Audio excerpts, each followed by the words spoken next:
Hey guys, it's Sagar from TechWorks, and I got the iPhone 12 Pro Max on its launch day.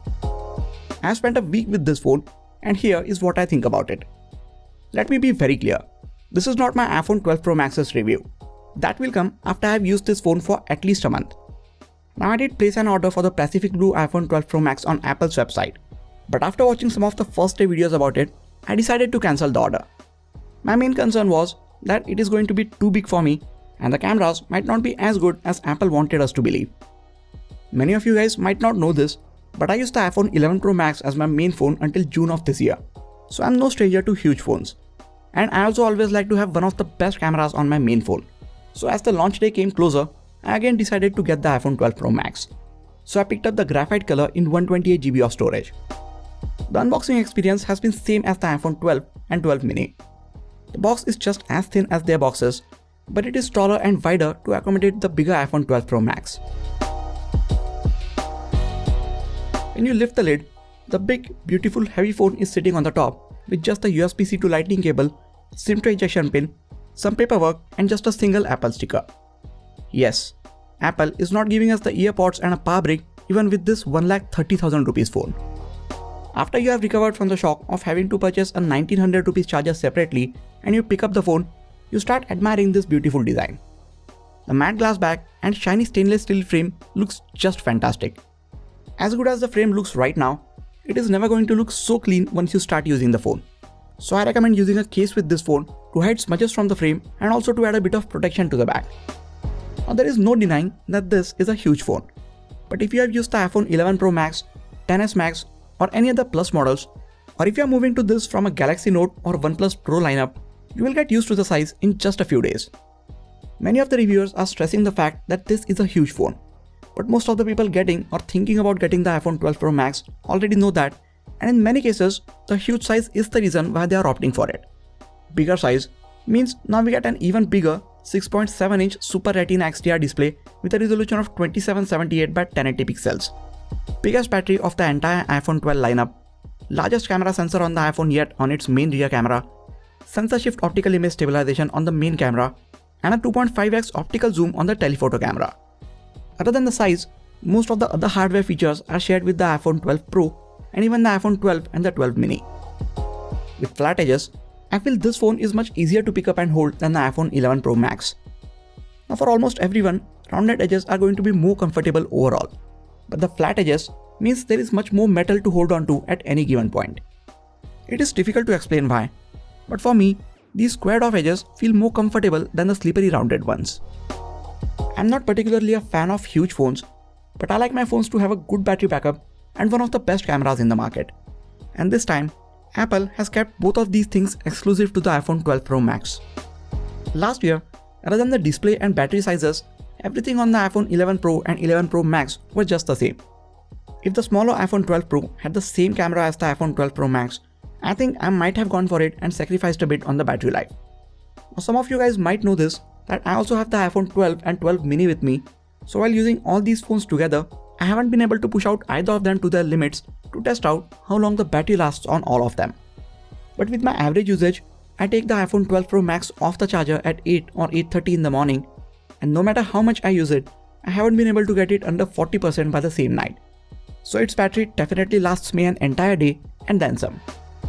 In the last week, I haven't even let the battery reach 30%, so I'm not exactly sure about its screen on time on a single charge.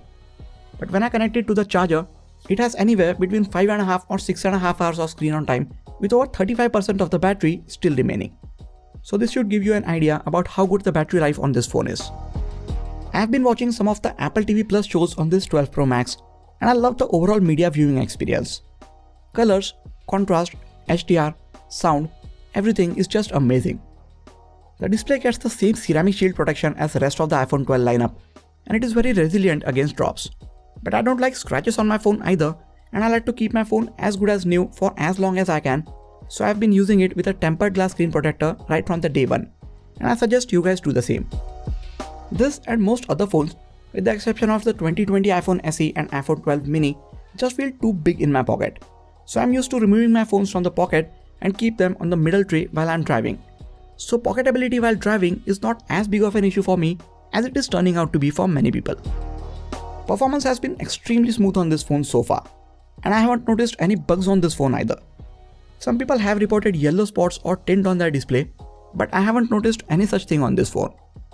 iOS 14 runs really well on this 12 Pro Max, but I just wish we got a few extra features on this huge display like split screen view, or maybe an extra column of apps on the home screen, or something more to take better advantage of the bigger display. Right now, there are no software features differentiating iPhone 12 mini with this huge phone, and I really wish to see something of this sort from Apple in the future. Apple was able to put bigger camera sensor and sensor shift stabilization on this 12 Pro Max because they had a bigger space inside this phone to play with. Since that was the case, I would have loved to see a physical fingerprint sensor like we got on the iPad Air 4. Face ID on the iPhones work like a charm, and it is one of my favorite methods to unlock any phone. That is until I have a mask on my face. A fingerprint sensor under the power button would have been such a time saver in the situation that we all are in right now. Another reason, and probably the more important one why I got this phone, is the upgraded rear main camera.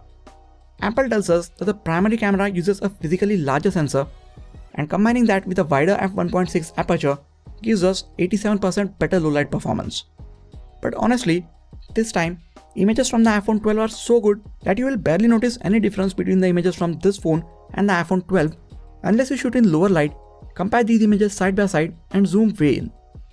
Now the cameras on the iPhone 12 are really good, so I am not complaining, but with all the bold claims that Apple made with the 12 Pro Max's cameras, I expected to see a bigger difference between it and other 12 series phones in terms of cameras. Addition of a 2.5x telephoto lens is good, and I actually use it more for taking zoomed in portraits as they look so much more professional compared to the iPhone 12. And I also love that the LiDAR sensor lets me take portrait shots in very low light as well. Normally, I don't take portraits or any other images in very low light, but with these new cameras getting so much better, I started using them in these conditions more and more. These are of course my initial impressions, and they might change as I use this phone and its camera extensively. I am clicking a lot of images with all these phones, so very soon I will be making a detailed video about the cameras on the iPhone 12 Pro Max and compare it with the ones on the iPhone 12 as well. So make sure to have the notifications for this channel turned on for when those videos drop. Now after having used it for a week, I am still not clear if I need the iPhone 12 Pro Max or not. It is festive season in India, and I am taking a ton of images of my family members, recording our trips, documenting everything and whatnot. So right now, I think that this phone is for me. But I also have the iPhone 12 mini and the iPhone 12 with me, and both of them are also very good at doing all the things that I mentioned. 12 mini's battery doesn't last me as long as the iPhone 12 or the 12 Pro Max, so I guess my real choice now is between the iPhone 12 and the 12 Pro Max. All in all, iPhone 12 Pro Max is the costliest but the best iPhone that Apple has to offer in 2020. If you get it, you will love it. But just like the iPhone 12 mini, this iPhone 12 Pro Max is also not for everyone. If you have huge hands, or if you like big phones, or if you want to own the best possible camera on an iPhone, or if you want your iPhone to last the longest on a single charge, go for this iPhone 12 Pro Max. For everyone else, I feel the iPhone 12 offers you the best value for your money, as that phone offers you 80 or even 85% of what this 12 Pro Max does, and at almost half the price. If you guys want to see a full-on comparison between these two phones, let me know in the comments. Alright, so these have been my thoughts about the iPhone 12 Pro Max after using it for a little over a week. I hope you guys learned something from this video and some of this information helped you in your decision making process. If you are going to get the iPhone 12 Pro Max, I will really appreciate if you get it from the affiliate links in the description section. This helps the channel a lot at no extra cost to you. That is it for this video guys. Please hit the like button if you enjoyed this video and subscribe to the channel for more quality tech videos like this. You can also check out some of the other videos from this channel. This has been Sagar, and I'll catch you guys in the next video. Take care.